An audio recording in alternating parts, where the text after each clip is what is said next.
Okay guys, sana muli mapagpalang umaga, tanghali, gabi po sa inyo lahat. Sana po ang lahat ay nasa mabuting kalagayan at ligtas po sa anumang kapahamakan. Sana po kayo dako ng mundo naroroon. Ako po muli ang inyong lingkod, Maestro 21 TV, at sa ating video ngayong araw na ito mga kalingap, tayo muli po ay magbibigay ng ating panibagong reaksyon tungkol nga po dito sa naging komento po ni Kalingap Rob. Doon po naman sa naging live po ni July Paunil. Okay, so ito nga po yung sinasabi na ang mga love team daw po, ang mga love team po ay pause muna, ititigil muna pansamantala. Pansamantala po kasi nakalagay po doon mga kalingap ay pause muna. Yan ang intindihin po natin pause muna daw at ang tanging maiiwan lamang daw po ay ang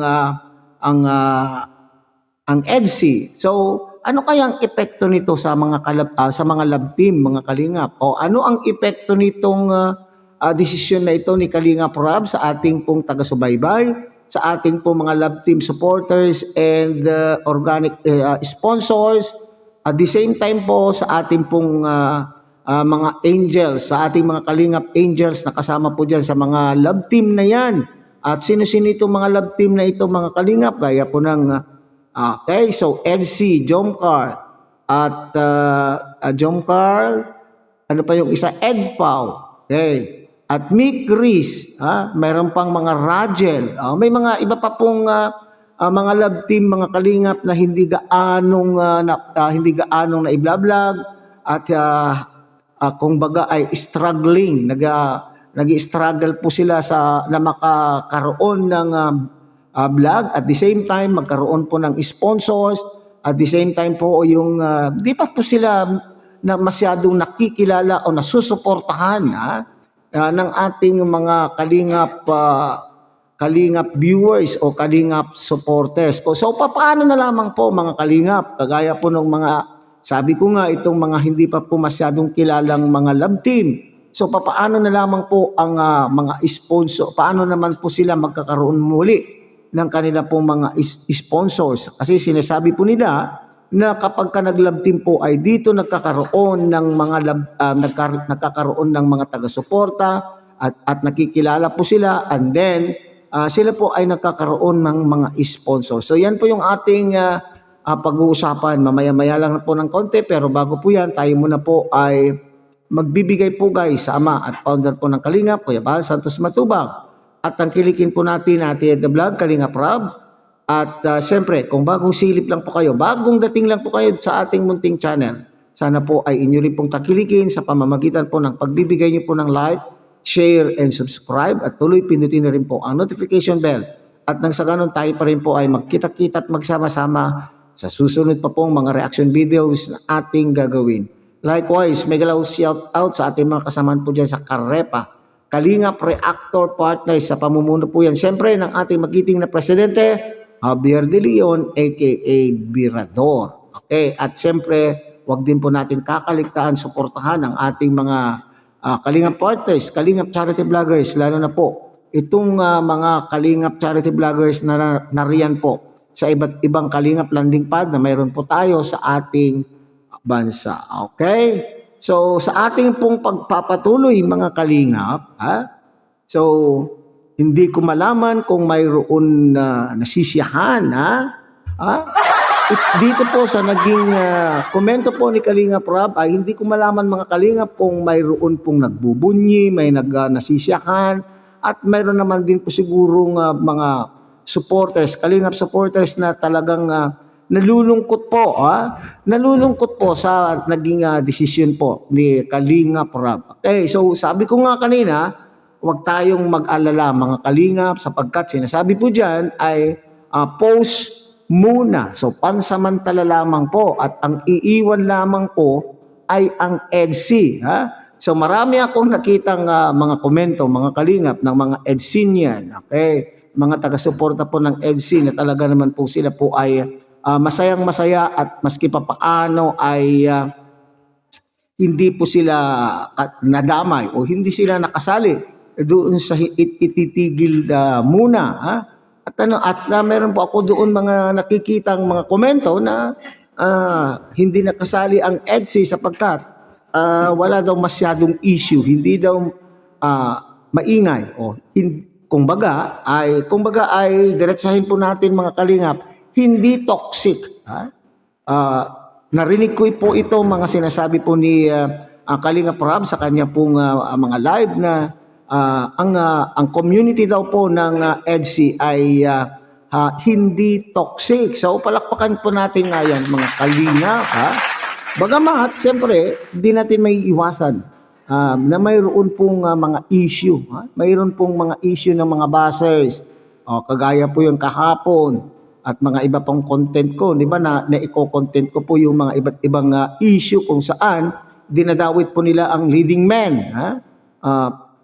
Pero hindi kagaya, hindi dahil po nagsasalita ako po dito na magkukumpara po ako sa mga ibang love team, mga kalingap. Alam po ninyo, sabi ko nga, as much as possible, gusto ko pong sa gitna lang po tayo, wala po tayong pinapanigan, wala tayong inaayunang love team.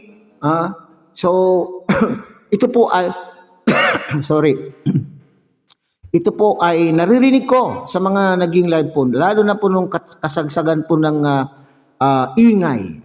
Kasagsagan po ng ingay po doon sa Jomcar ay nabanggit po yan ni Kalingap Rob na medyo toxic na po. Medyo toxic po ang Jomcar community, na hindi naman po hindi dahil po doon kay Baby Carla at Papa Joms, kundi nang dahil po sa ingay po ng mga taga-suporta. Lahat na lang po kasi ng kibot, lahat ng kilos ng Jomcar ay napapansin at binibigyan po ng kahulugan. So hindi sa aking galing po yan mga kalingap, kaya nga yan po yung dahilan. Yan po yung unang dahilan kung bakit pansamantala din po ay itinigil ni Kalingap Rob at nagdesisyon itong si Kalingap Rob na pansamantala ay itigil na din muna ang Jomcar at siya po ay gumawa na po ng pangatlong channel at sinasabi po niya doon ay magpapahinga muna siya sa kanyang main channel at doon sa Kalingap Takanan, kung saan po ay burnout po itong si Kalingap Rob. Doon sa mga issue, doon sa mga pambabas, alam ko hindi naman iniinda po ni Kalingap Rob ang pambabas, pero mas maigi na po siguro pansamantala ay itigil. Who knows, Who knows mga kalingap, pagbalik po niya ay may iniisip lang po siguro o baka naman po ay may nilulutong maganda itong si Kalingap Rob at pagbalik ay masaya na naman po ang lahat at isa pa pong dahilan kung bakit sinasabi po ni Kalingap Rob na post muna ay, di ba sabi niya magko-concentrate muna sa kanya pong pamilya. Kung masaya po naman po ang pakiramdam ng isang ama, lalo na po at maliliit pa yung kanya pong anak, damhin naman din po niya yung pagiging ama. Kasi isang beses lang pong dadaan ang pagiging maliit ng mga bata. So i-enjoy lang po muna siguro pansamantala po ni Kalingap Rob yung pagiging ama doon sa kanya pong dalawang anak na maliliit pa lamang. Kasi pag malaki na po yung mga batang yan, mga kalingap, ay kanya-kanya na po yan sila. Hindi na po sila makakandong, hindi na po sila mayayakan kung saan gusto po ni Kalingap Rob na sila pumunta. So pansamantala muna. So may nabasa nga ako mga kalingap na aaminin natin, real talk talaga, ang isa sa mga dahilan ay na bakit ipopost mga kalingap ay yung ingay, yung feeling po na stress si Kalingap Rob doon sa toxicity. Toxicity ba nga ang tawag ko doon? Yung pagiging maingay na po, pag-aaway-away po ng ating mga supporter. Okay, so paano na lamang po itong mga love team? Aarangkada pa lang po. Para bagang ay gumaganon pa lamang po. Anong tawag doon? Medyo pag ganun muna ay sana ay parang mapipigil na. So sinasabi pa naman nila na naungusan na po sila ng isang love team. Paano yan? Papaano na yan nag-stop na, nag-stop na pansamantala, papaano sila aarangkada? Okay? So at yung pong mga pangangailangan, paano na lamang po kaya yung mga pangangailangan po ng beneficiaries na involved sa mga love team? Siguro po naman ay makakagawa po ng pamamaraan po dyan si Kalingap Rab. So asahan po natin na baski pa paano ay magawan po ng solusyon o magawan po ni Kalingap Rab ang pamamaraanan na yan. At hintayin po natin ang susunod na kabanata kung ano po ang magiging decision pa ni Kalingap Rab. At maski pa paano mga Kalingap, ang love team po ng Jomcarl ay hindi naman po nawawala. Hindi naman po nawawala sapagkat ito po ay kinuha po ni Kuya Bal doon po sa kanyang ginagawang movie. So maski pa paano ay hindi mamimiss. Hindi nawawala po sa limelight ang Jomcarl. So doon po sa ano pa yung pangalan, anong title na yun? Sa dagat, Alikabok sa dagat. Yung movie po ni Kalingap Rab. So magiging episode 3 na po. Abangan po ninyo doon ang Jomcarl, mga Jomcarl fanatics ay abangan po niyo diyan. Hindi ko lang po alam kung saan mapupunta ang mga Mikris, ang Ed Pau, ang Rajel.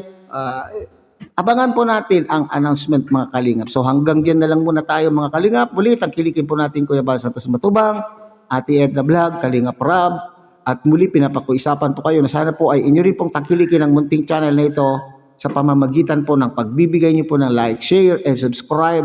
At tuloy pindutin na rin po ang notification bell. At nang sa ganon, tayo pa rin po ay magkita-kita at magsama-sama sa susunod pa pong mga reaction videos na ating gagawin. Muli, isang mapagpalang umaga, tanghali, gabi po sa inyong lahat. Mabuhay po kayo at God bless everyone.